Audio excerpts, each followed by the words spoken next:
നമസ്കാരം കേട്ടാ. നമ്മുടെ നാട്ടിലൊക്കെ കപട സന്യാസിമാരും കപട ഉസ്താദുമാരും കപട വൈദ്യമാരും വിലസുന്ന കാലഘട്ടമാണിത്.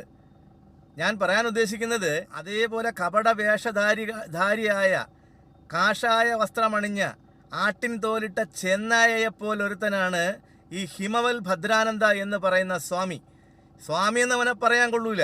അവൻ അത്ര വൃത്തികെട്ടവനാണ്. കാരണം അവൻ്റെ നാട്ടിലൊക്കെ ചെന്ന് ഞാനൊരു അന്വേഷണം നടത്തി. അപ്പോൾ അവനെക്കുറിച്ച് അറിയാൻ കഴിഞ്ഞത്, അവൻ കടുത്ത ഇടതുപക്ഷ യാത്രികനായിരുന്നു. SFIയിലൊക്കെ പ്രവർത്തിച്ച് വന്ന ഒരുത്തനായിരുന്നു. ഇയാൾ മാധ്യമങ്ങളെ വിളിച്ചു കൂട്ടി പറഞ്ഞത് രാജീവ് ചന്ദ്രശേഖർ എന്തൊക്കെയോ തെണ്ടിത്തരം കാണിച്ചു എന്നാണ്. എന്താണ് ആ തെണ്ടിത്തരമെന്ന് ഇയാൾ വ്യക്തമാക്കണം. അങ്ങനെ എന്തെങ്കിലും തെണ്ടിത്തരമോ അഴിമതിയോ അയാൾ കാണിച്ചിട്ടുണ്ടെങ്കിൽ ഇവൻ നേരെ കോടതിയിൽ പരാതി കൊടുക്കേണ്ടതിന് പകരം കേരളത്തിലുള്ള മാധ്യമങ്ങളെ വിളിച്ചിട്ട് കുറെ എന്തൊക്കെയോ അങ്ങ് ഛർദ്ദിക്കുകയാണ്. ഇയാൾ മുമ്പൊരു തെണ്ടിത്തരം കാണിച്ചത് കൊണ്ടാണ് കുറെ കാലം ജയിലിൽ കിടക്കേണ്ടി വന്നത്. അങ്ങനെയുള്ള അവനാണ് ഇവിടെ വന്ന് രാജീവ് ചന്ദ്രശേഖരനെ കുറിച്ച് തെണ്ടിത്തരം എന്ന വാക്ക് ഉപയോഗിച്ച് സംസാരിച്ചത്. ഇതേ രാജീവ് ചന്ദ്രശേഖർ തന്നെയാണ് കോൺഗ്രസ് ഇന്ത്യ ഭരിച്ചിരുന്നപ്പോൾ ഇന്ത്യ കണ്ട ഏറ്റവും വലിയ അഴിമതിയായ 2G സ്പെക്ട്രം കേസ്, 2000 കോടി രൂപയുടെ 2G സ്പെക്ട്രം കേസ് അഴിമതി പുറത്തു കൊണ്ടുവന്നത്. ഇയാള് ചെയ്യുന്നതും പ്രവർത്തിക്കുന്നതുമൊക്കെ പണത്തിന് വേണ്ടിയിട്ട് മാത്രമാണ്. ഇവൻ ഏറെക്കാലം ജയിലിൽ കിടന്നിട്ടുള്ള ആളാണ് ഈ ഭദ്രാനന്ദൻ. ഇവനെ ഭദ്രൻ എന്നേ വിളിക്കാവൂ. ഹിമവൽ ഭദ്രാനന്ദ എന്ന പേര് തന്നെ വിളിക്കാൻ അർഹനല്ല ഇവൻ. ഇവന്റെ പേരിൽ ഇപ്പോഴും പല കേസുകളുമുണ്ട്.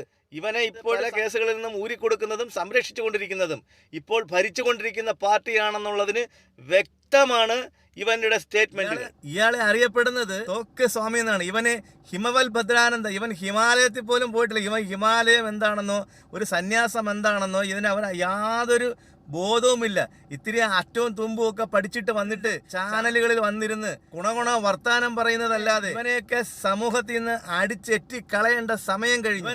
ഇവൻ എന്ത് യോഗ്യതയാണ് രാജീവ് ചന്ദ്രശേഖരനെ കുറിച്ച് പറയാനുള്ളത്? അദ്ദേഹത്തിന്റെ വാലെ കെട്ടിയിട്ടടിക്കാൻ യോഗ്യതയില്ലാത്ത ഒരുത്തനാണ് ഇവിടെ വന്ന് നിന്ന് രാജീവ് ചന്ദ്രശേഖരനെ കുറിച്ച് അസംബന്ധം വിളിച്ച് പറയുന്നത്. രാജീവ് ചന്ദ്രശേഖരന്റെ ഫാമിലി ബാക്ക്ഗ്രൗണ്ട് എന്താണെന്നൊക്കെ ഇവന് നന്നായിട്ട് അറിയാം. പക്ഷേ ഇവന് PR വർക്ക് നടത്തുന്നതിന് വേണ്ടി കാശ് ഇഷ്ടം പോലെ വാരി എറിഞ്ഞിട്ടുണ്ട്. ഇവന് എത്ര ലക്ഷം രൂപ കിട്ടി എന്ന് മാത്രം ഇനി പുറത്ത് വന്നാൽ മതി. ശ്രീമാൻ രാജീവ് ചന്ദ്രശേഖർ എന്നൊരു വ്യക്തി, അദ്ദേഹത്തിൻ്റെ അച്ഛൻ വ്യോമസേനയിലെ ഉദ്യോഗസ്ഥനായിരുന്നു. അദ്ദേഹം പഠിച്ച് നല്ല നിലയിലെത്തി അമേരിക്കയിലെ ഒരു കമ്പനിയിൽ ജോലി ചെയ്ത ഒരു വ്യക്തിത്വമാണ്. അദ്ദേഹമാണ് ഇവിടെ BPL എന്ന ഫോൺ കമ്പനി സ്റ്റാർട്ടപ്പായിട്ട് കൊണ്ടുവന്നത്. ആദ്യത്തെ company mobile company BPL mobile കമ്പനിയാണ്. അദ്ദേഹമാണ് ഈ 2 തവണ കേന്ദ്രമന്ത്രിയായത്. IT മന്ത്രി ആയിരുന്നപ്പോഴാണ് ഇവിടെ ആപ്പിളിൻ്റെ സംരംഭം ആന്ധ്രയിലും ഒക്കെ മറ്റേ UPയിലുമൊക്കെ വന്നത്. ആപ്പിൾ ഫോൺ നിർമ്മാണ കമ്പനി അദ്ദേഹമാണ് ഇവിടെ കൊണ്ടുവന്നത്.